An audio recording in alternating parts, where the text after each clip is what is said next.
الحمد لله وكفى والصلاة والسلام على عباده الذين اصطفى أما بعد فأعوذ بالله من الشيطان الرجيم بسم الله الرحمن الرحيم وإنه لتنزيل رب العالمين نزل به الروح الأمين على قلبك لتكون من المنذرين بلسان عربي مبين. ایک دفعہ دو شیخ اللهم صل على سيدنا ومولانا محمد وبارك وسلم وصل عليه. وَإِنَّهُ لَتَنزِيلٌ، اللہ تعالیٰ قرآن مجید کا تعارف فرما رہے ہیں. قرآن مجید رب العالمین کا اتارا ہوا ہے.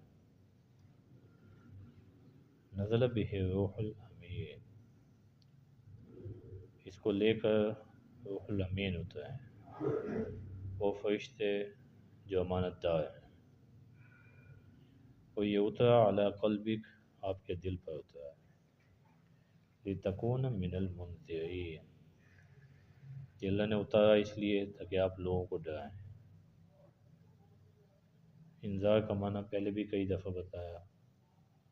انذار کہتے ہیں شفقت کے ساتھ کسی کو ڈرانا، خوف زدہ کرنا معنی نہیں ہوتا. جیسے باپ اپنے بیٹے کو نصیحت کرتا ہے، زمانے کے سرد و گرم بتائے گا، نفع نقصان کی چیزیں بتائے گا. لازمی بات ہے وہ بچے کو خوف زدہ نہیں کر رہا، وہ بچے کا خیر خواہ ہے. تو انذار ایسا ڈرانا جس میں شفقت غالب ہو.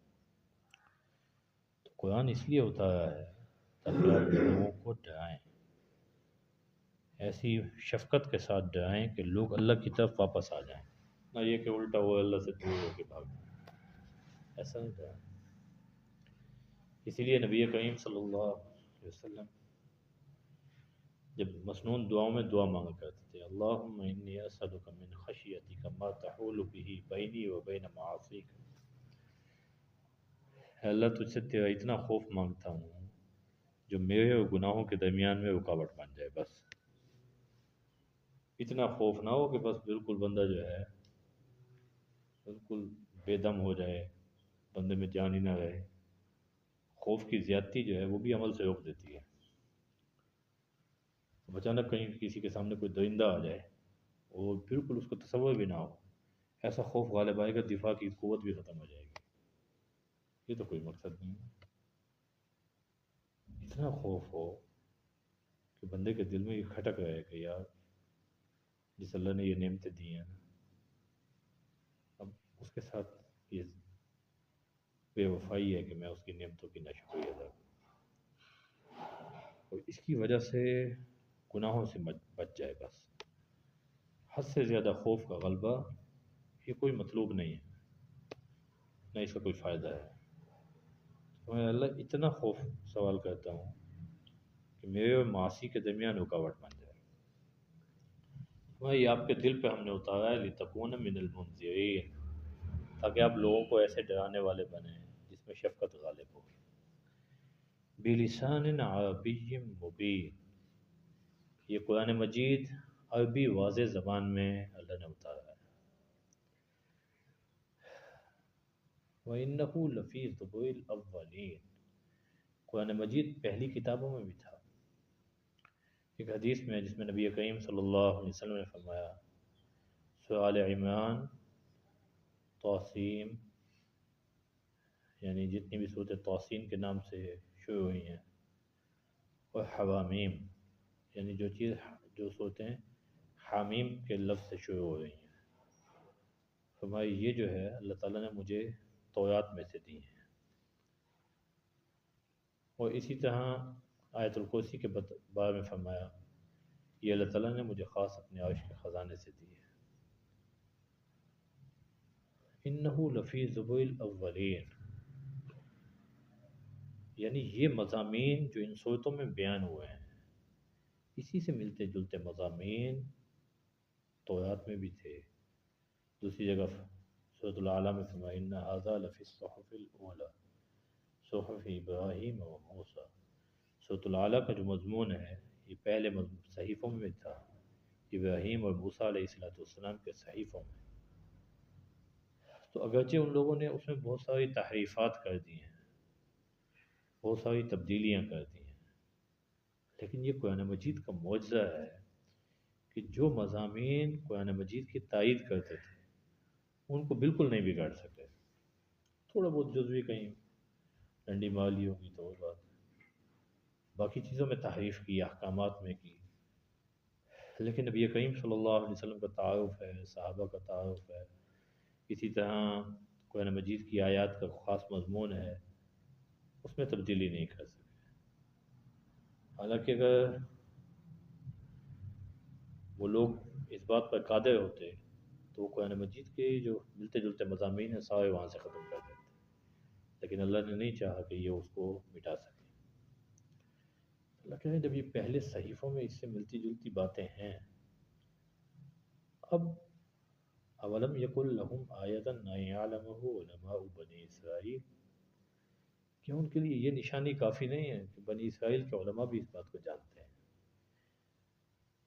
جو ایمان لے آئے ہیں وہ تو سب کے سامنے جانتے ہیں، وہ اظہار بھی کرتے ہیں، جیسے حضرت عبداللہ بن سلام ہیں، وہ سب کے سامنے کہہ رہے ہیں قرآن مجید کے جو مضامین ہیں تورات میں بھی ہیں، انجیل میں بھی ہیں۔ اور جو لوگ ایمان نہیں لائے وہ ادھر مسلمانوں کے سامنے تو اظہار نہیں کرتے، لیکن اپنے خواص میں کہیں نہ کہیں کسی نہ کسی حکم کے بارے میں کہہ دیتے ہیں کہ جی ہاں یہ واقعی تورات کا بھی یہی حکم ہے۔ تو ایک چیز جو نبی کریم صلی اللہ علیہ وسلم کسی سے پڑھے نہیں، اللہ کے علاوہ آپ کا کوئی استاد نہیں، اور آپ علیہ السلام ایک ایسی خبر دے رہے ہیں جو ہزاروں سال پہلے کی کتابوں میں بھی ہے، تو یہ آپ کا معجزہ ہے اور کیا؟ پھر بھی ایمان نہیں لا رہے۔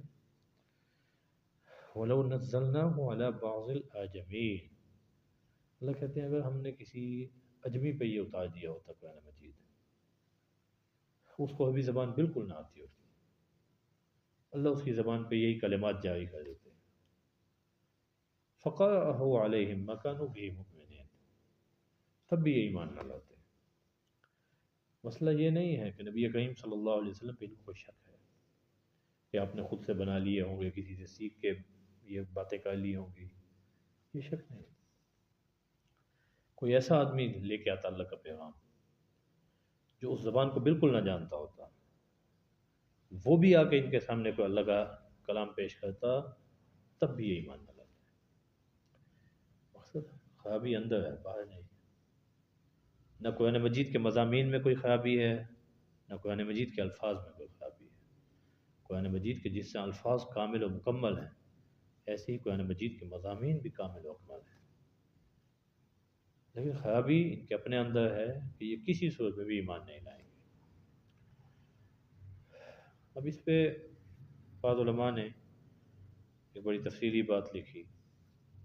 دیکھیں قرآن مجید کے بارے میں اللہ تعالیٰ نے دو چیزیں بیان کی، ایک تو یہ واضح عربی زبان میں ہے، اور قرآن مجید کا مضمون پہلی کتابوں میں بھی موجود ہے۔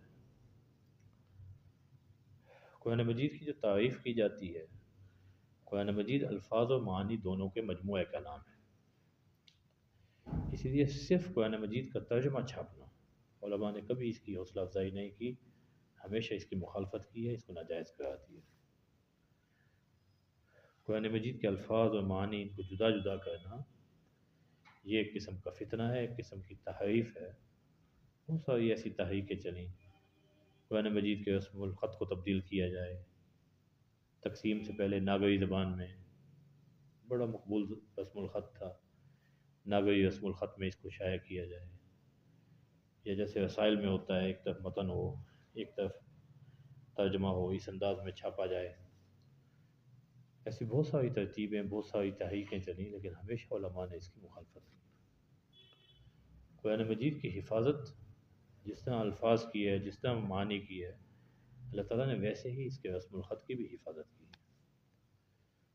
اس میں اپنی طرف سے اپنی سوچ کے مطابق رد و بدل کرنا، صرف ترجمہ چھاپ دینا اور اس کو یہ کہنا یہ بھی تو قرآن مجید ہی ہے، یہ قطعاً جائز نہیں ہے، اور نہ ایسی کوئی بھی خدمت جو ہے وہ اسلام کی یا قرآن مجید کی خدمت کہلائے گی۔ اللہ فرمائے مَكَانُوا بِهِ مُؤْمِنِينَ، اگر کوئی اور آ کے ان پہ پڑھتا بھی صحیح جو ابھی نہ جانتا ہوتا تب بھی ایمان انہوں نے نہیں لانا تھا۔ كَذَلِكَ سَلَكْنَاهُ فِي قُلُوبِ الْمُجْرِمِينَ، اسی طرح ہم اس بات کو، انکار کو مجرمین کے دلوں میں ڈال دیتے ہیں۔ لا یؤمنون به، وہ اس پر ایمان نہیں لائیں گے، حتیٰ یروا العذاب العلیم، یہاں تک کہ وہ دردناک عذاب کو دیکھ لیں۔ اللہ تعالی ہمیں سمجھ عطا فرمائے، قرآن مجید کو سمجھنے اور اس سے محبت کرنے کی توفیق عطا فرمائے، اور اس پر عمل کی توفیق عطا فرمائے۔ وآخر دعوانا الحمد للہ رب العالمین۔